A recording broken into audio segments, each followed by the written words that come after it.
Hello and welcome to Deepdale Podcast. It's March 2024. We've just enjoyed our annual Deepdale Hygge Festival. Easter is coming this weekend when the clocks spring 1 hour ahead. Daffodils are in full bloom. The sun is making occasional appearances. Hares are performing dances and the sparrows are loving the new growth on our hedges. Spring is very definitely here. I'm Jason, and this month I'm chatting with Jake Fiennes, Conservation Director at Holkham Estate. We talk Holkham National Nature Reserve, regenerative agriculture, interconnectivity of wildlife-friendly landscapes, and the Holkham Estate looking back at its incredible agricultural history for inspiration for the future. And we have a soundscape from Deepdale Hygge, bands, dancing and laughter. Enjoy the listen, and we hope to see you on the beautiful North Norfolk Coast again soon.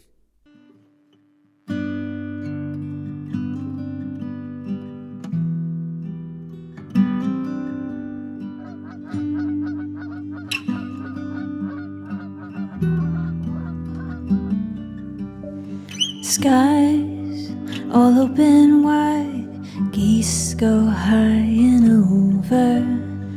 Oh, now you're a beachcomber, fistful of sandfire, sea, lavender,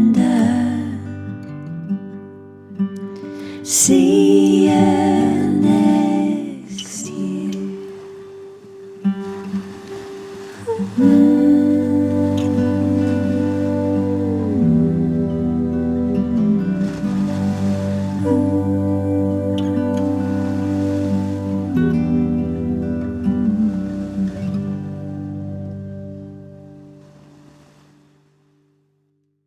I am sitting in an office that's got most amazing views across the beautiful Holkham Estate, and I am chatting with their Director of Conservation, which is Jake Fiennes, a name that will ring bells for many of you, and Jake is raising his eyebrows just at the very mention of that. But Jake has an interesting portfolio which covers a whole lot of aspects of the estate, and Holkham has been part of the agricultural revolution for a very long time, and I think is now part of the new agricultural revolution towards kind of changing the way that we farm in the UK. So welcome to Deepdale Podcast, Jake. It's fantastic to have you on here, and thank you very much for joining me. Pleasure, and welcome to the finest office in Holkham.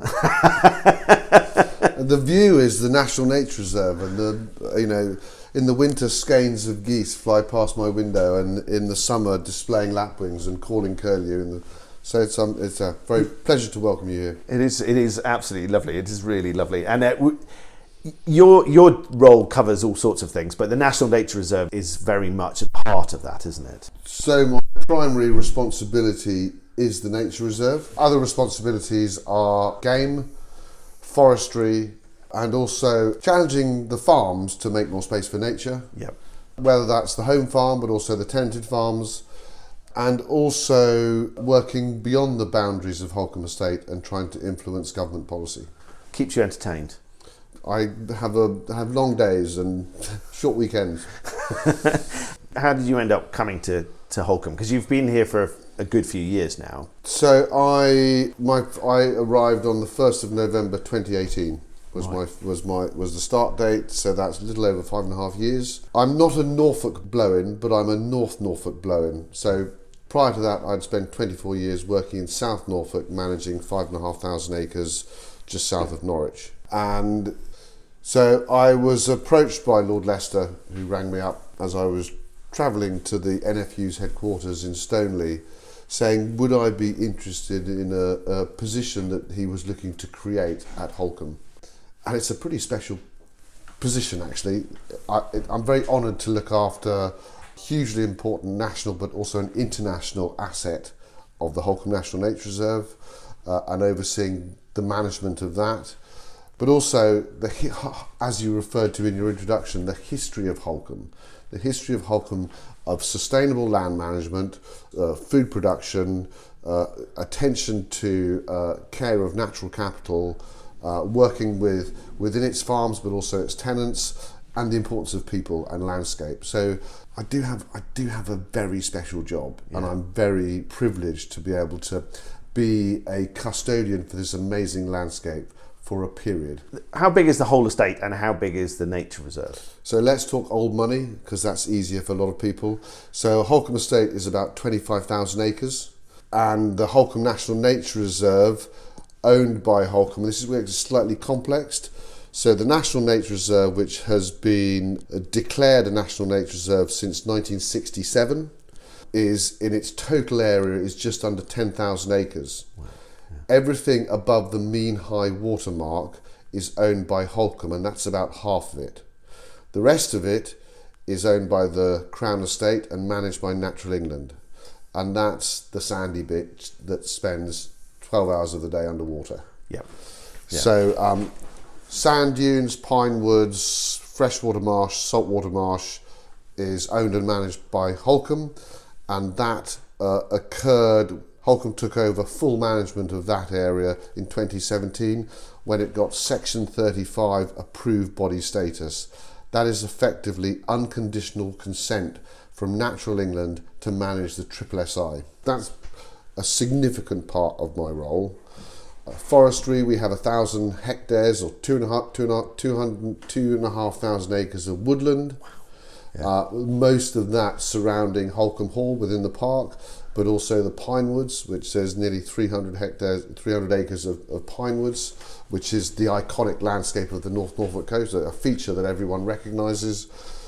There's the Holkham game interest with a long history of, men in tweed and bowler hats. That's a long history that allegedly Holkham, the home of driven game shooting. Didn't the bowler hat get invented here?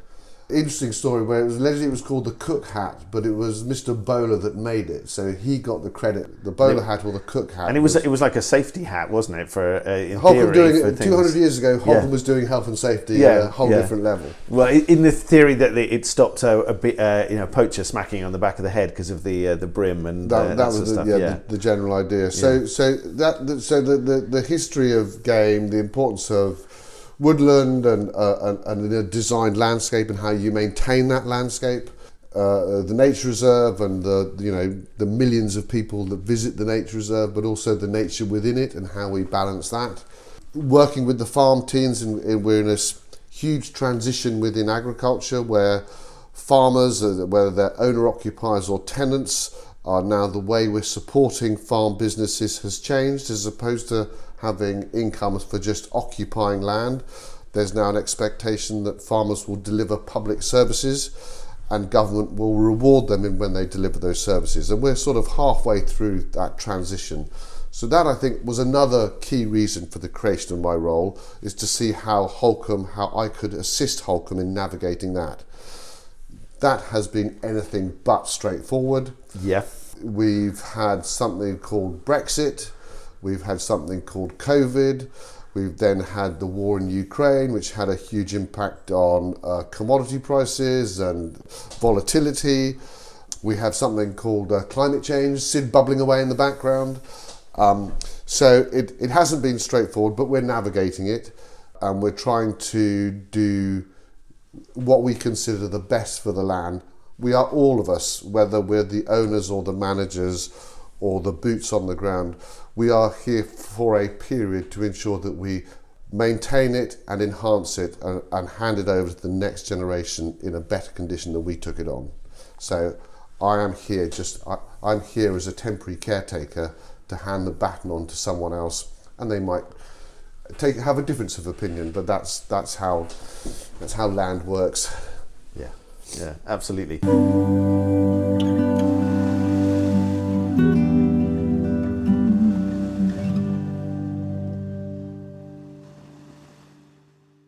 Would you describe Holkham as moving towards regenerative farming? You're moving away from I say traditional, but the last 60, 70 years of spray and plough and spray and plough and go from there. Okay, so organic farming, we all know what that is. That's basically no artificial inputs, whether it's fertiliser or pesticides.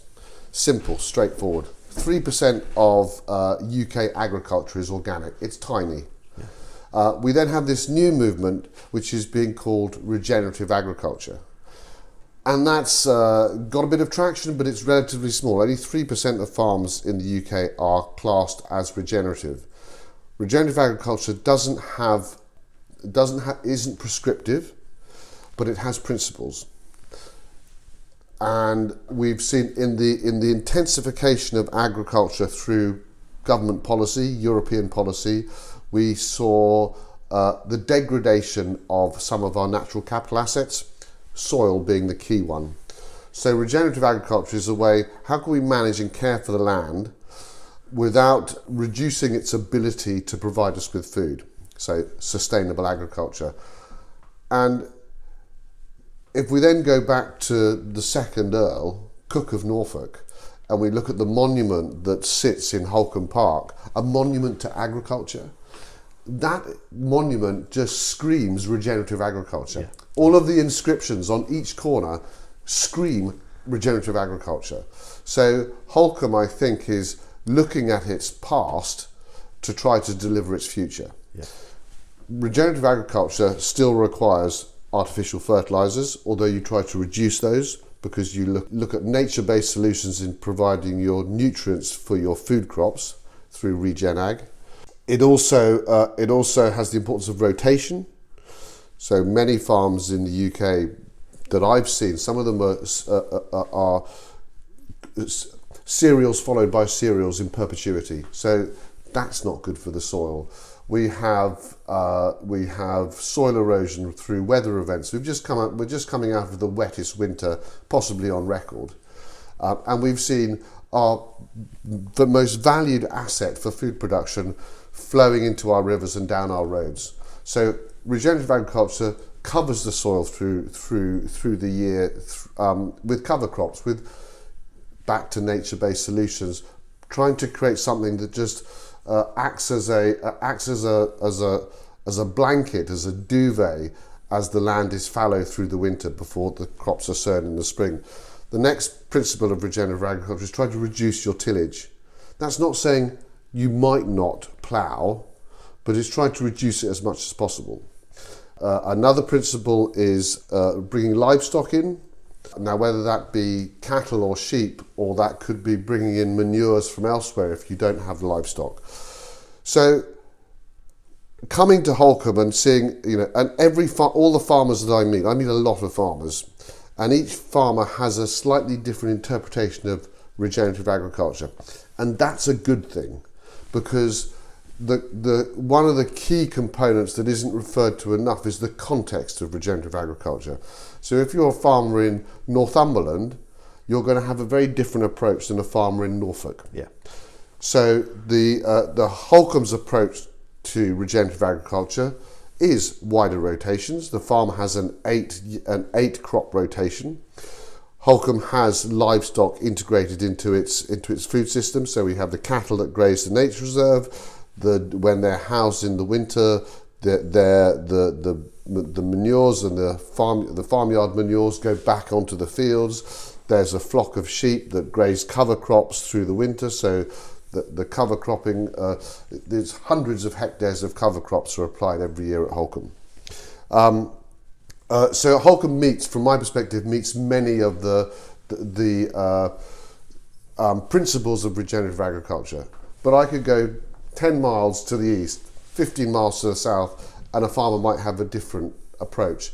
And that doesn't bother me. But the great thing is I find that regenerative agriculture people are very happy to discuss with each other about what it is they find that works and doesn't work. There seems to be almost a camaraderie between them, of kind of sharing ideas and saying, well, I tried that, it was tosh. Tried that, worked brilliantly. And Holkham has done some experimental things and it didn't work.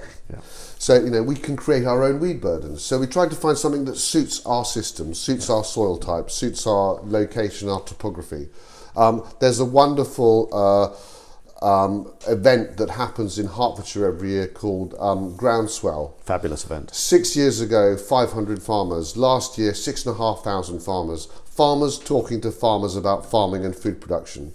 No one selling Range Rovers and jacuzzis, and conversations in the aisles between sessions of knowledge exchange. So it's actually not being dictated to by anyone, but saying what works for them and what didn't. And maybe, I've got a farmer in the West Country who grows no-till potatoes. Holkham grows hundreds of hectares of potatoes. No-till potatoes just sound like way off sort of fantasy world. Is it going to meet market demands? I'm not so sure. Could it change that in 20, 30 years' time? Who knows, maybe. So I love that it's regenerative agriculture can be applied by each individual on how that suits them best. And what we mustn't do is criticise other people's application.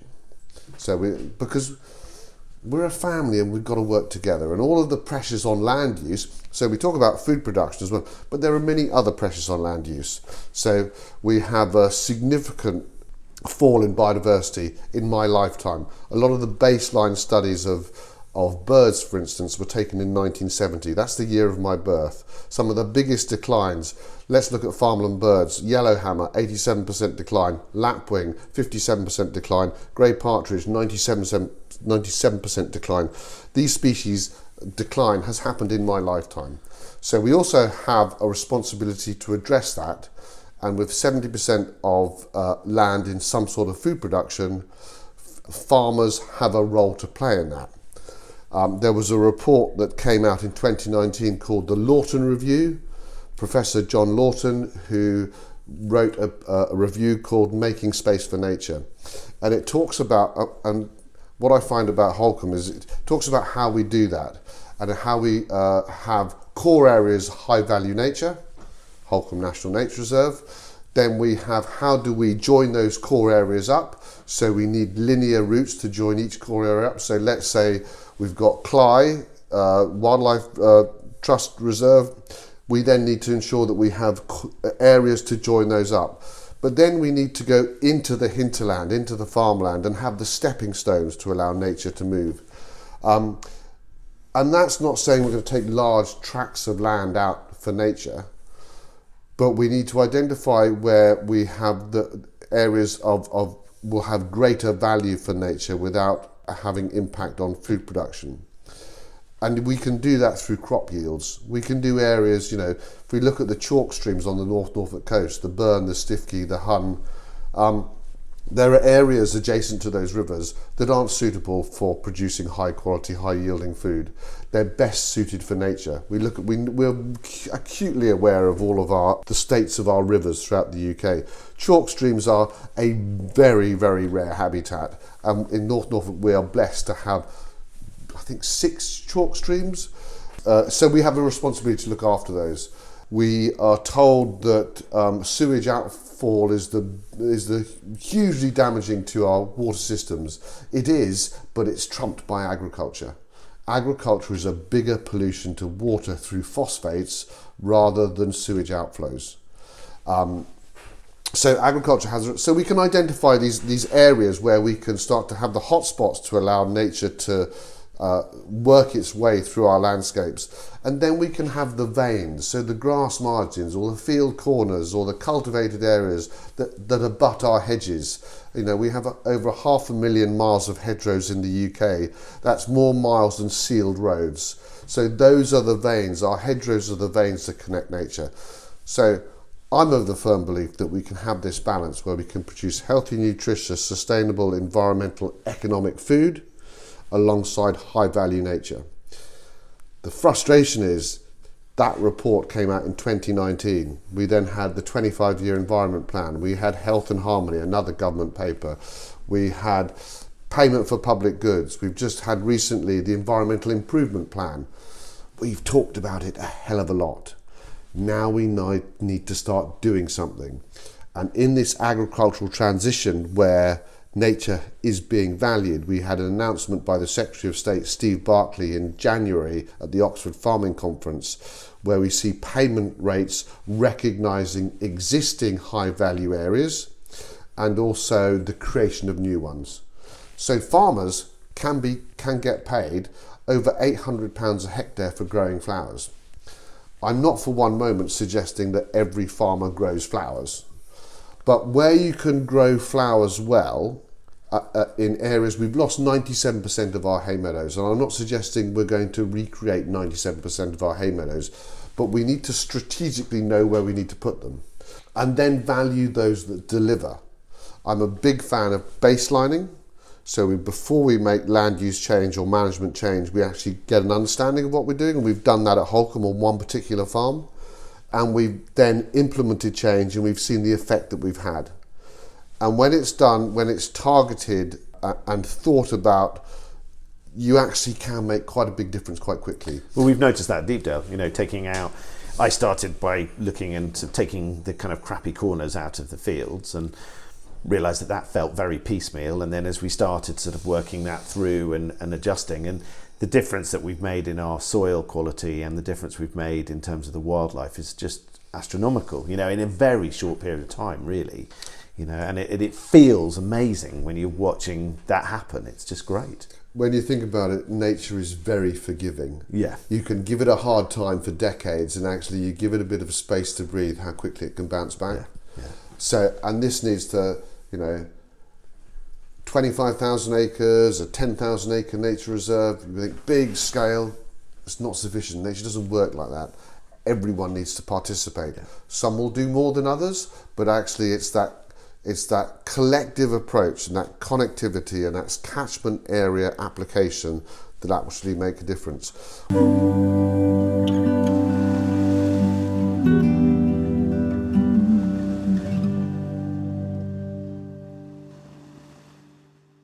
We have a government commitment to protect 30% of land and sea for nature by 2030. I don't believe we're going to meet that target, and depending on who you speak to, we're currently at between 3 and 6% of land that might qualify for that. But actually, if we get 10 or 15 by 30, I think we need to celebrate that.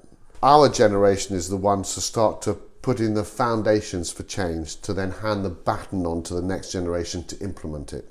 We have commitments to halt species decline by 2040. That's a big ask. To reverse species decline by 2050, that's an even bigger ask. But can we do it? 5 years at Holkham, changing the way we manage the nature reserve, changing the way we graze it, changing the way that we manage the water levels, changing the way we manage predators. We start to see significant benefits to a range of species. I was recently asked, what are the key indicators of success for nature? It's about diversity and abundance. And if I look at the data that comes back from my team that will be going out from the 1st of April right through to the middle of July, monitoring all of the species on the reserve, we get to track those changes. We don't think we're doing anything radical. We're just doing good nature conservation, good land management. We made a wetland wet, and nature responded to that. So we see an abundance of a range of species, we're not targeting single species, but we see an effect on a range of different species, from overwintering geese. This year, 70,000 pink-footed geese, that's 70% of the Norfolk population, spent Christmas here. We see our overwintering population of lapwing and widgeon breaking records because the site is favourable to them. We see our breeding population of lapwing back to what it was across the Holkham coastline, back to what it was 20 years ago. We haven't reversed the we've just started to bring them. We see marsh harriers and spoonbills and reed bunting and natchak toads and orchids. We see a range of different approaches. Then we also, within the climate change perspective, we see species migration, where some of their previous places were less favourable, so they're looking to breed elsewhere. We had a breeding attempt of a black-winged stilt, something that you expect to see in southern Mediterranean. We've seen cattle egret, the first breeding cattle egret, something that you have an image sitting on the back of a buffalo in Africa, breeding at Holkham for the first time. We see a bird mainly associated to the west of England, the raven. We have ravens breeding back at Holkham. So we also got to understand, with climate change and species migration, that Norfolk hawker dragonfly historically was exclusively in the Broads, and has marched forward across the UK, and we're now seeing that in abundance on the reserve. So it's invertebrates, it's flora, it's bird life. When you start to make changes, you don't say, well, I'm going to make changes and that's going to be specifically going to have an effect on A, B, C, D and D species. You have to kind of let nature decide what it yeah. wants to do. Yeah. And that same applies. So Nature Reserve slightly easier because a lot of the ingredients were there, but actually on the farmland, a lot of the time is let the landscape tell you what it wants. So something that I'm a big fan of within the farm landscape is cultivated margins. So these are areas that are cultivated for annual plants. Poppies, mayweed, cornflower, corncockle, weasel snout, pheasant eye. There's wonderful names of all these rare arable plants. Well, it's really cheap because all the seed bank is there. Yep.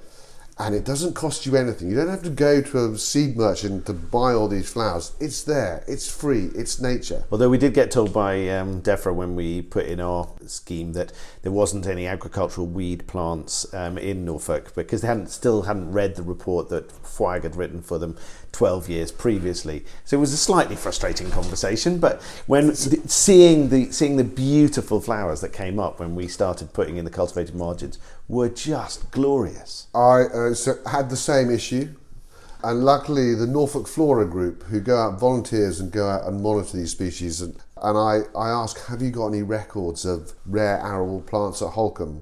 They came back with a spreadsheet with 97,000 records. So it was a big sort of up yours, Deborah. So because we know this is this very unique soil type, sandy loam over chalk, actually is arable plant heaven. So something we can do. One of the Holkham tenants I put into a scheme 2 or 3 years ago, and just the visitors to the coast coming down the dry road, seeing his fields buffered by red ribbons of poppies, just actually a sense of arrival. You've come to North Norfolk. So if we can all do it, so it's great for nature. It's great for a sense of a landscape and this what it can do, and people will associate North Norfolk with not just beaches, not just lovely pubs and lovely campsites, but also incredible wildlife and countryside. Yeah. If people listening to the podcast, people coming to stay with us at Deepdale, want to come and visit some of what is on offer at Holkham, what's accessible in terms of access, in terms of kind of what they can actually see? So the nature reserves. So there is parking at Lady Anne's Drive. There's parking if you want to go to the Wells Beach end. There's parking there. There's limited parking at Overy, which is a public car park, but it floods periodically. So you have to be careful. You need to check the tide times. Check the tides. Yeah. But actually, interesting. There is a network of footpaths, and as we roll out these, so. The Warham Greens, which is the coastal path that runs between Wells and Stiffkey. Mm-hmm. So you could park at Stiffkey and walk to Wells. Actually, all of those arable fields adjacent to the salt marsh have cultivated areas, and so it's wonderful seeing on social media some of the work being recognised by people you've never met. Yeah. So you suddenly see pictures of, so fields of poppies or fields of sunflowers. So you can, so it's even within, what we're trying to do is ensure that we engage people with what we're doing rather than hiding it behind hedges. Yeah. We're just about to coppice a hedge along the coast road because we've had a private investment into land use change.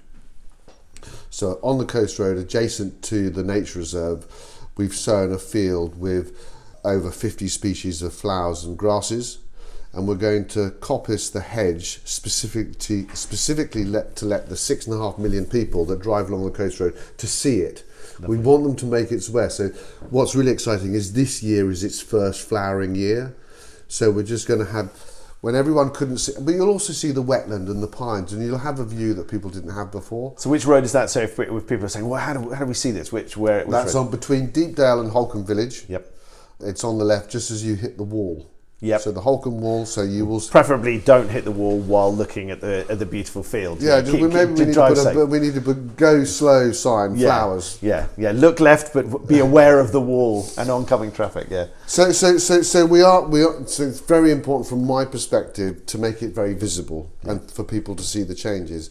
You know, I get compliments. I get compliments from the guy that cut the hedges. So I had a conversation with him on maybe we should cut hedges like this, and maybe you shouldn't cut them every 2-3 years. You should evaluate each hedge on how you're going to cut them. And because we have the great and the good come to North Norfolk because they've discovered this amazing place, I get compliments on his hedgerow management.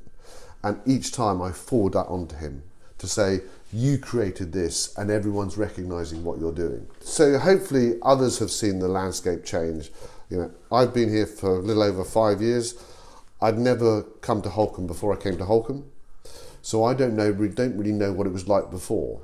But listening to others, I had someone come and visit me yesterday who hadn't been here for 8-9 years and said, wow, what a difference. So it has changed. If you haven't been here for a long time, come back and let Deepdale know what you think about it. Yeah, brilliant.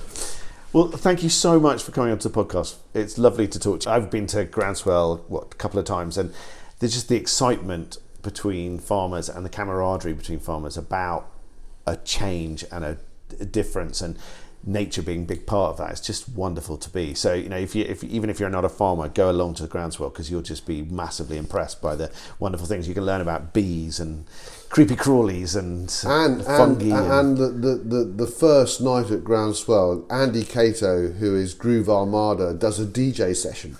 And the bar's fantastic. The pub, it's with the Earthworm Arms. Earthworm Arms, yeah. Great, well worth. And the food that the street food they serve there is, or the country food that they serve there is just absolutely delicious.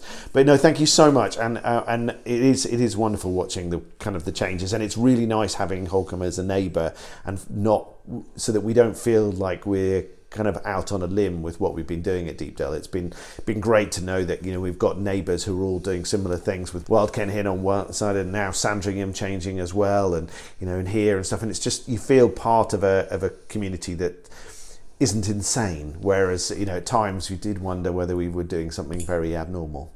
And we're creating connectivity. Yeah. And I from the hill, I look over your farm and I see it transition, and I see our bird populations drop as you're become more favourable, and then they settle down. So it's just year on year seeing the changes is very exciting. Yeah. Well, thank you so much, and we look forward to seeing more. And you know, you can find out a lot more about Holkham on their website, holkham.co.uk, and look up the Nature Reserve website. There's so much good information on there and so much to see. But the most important thing is to get out here and look, and actually bring a pair of binoculars, and you can just discover what's here. Thank you so much. Pleasure, absolute pleasure.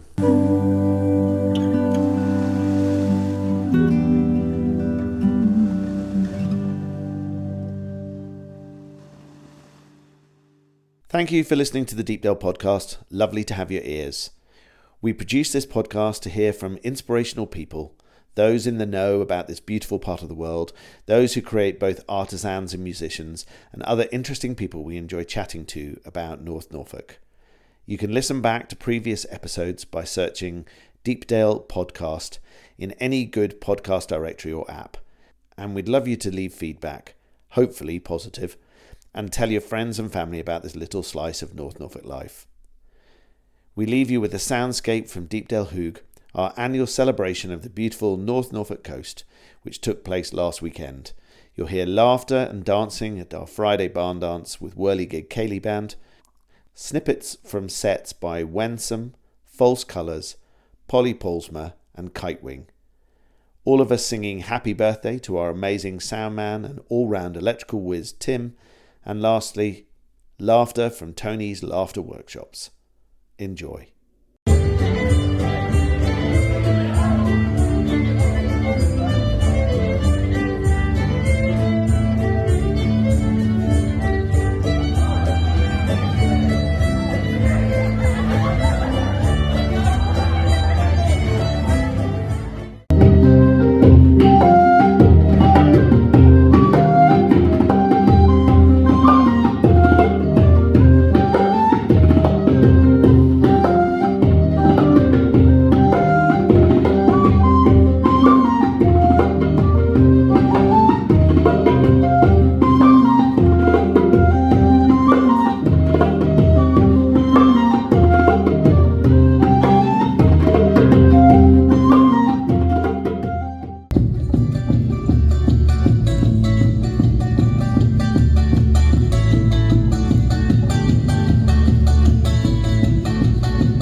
pub punk fits in quite nicely, I think, with our jangle folk.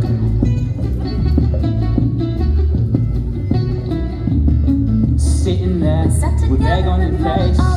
That's not a sandwich, it's a bleeding disgrace. Then it might bloom into flames.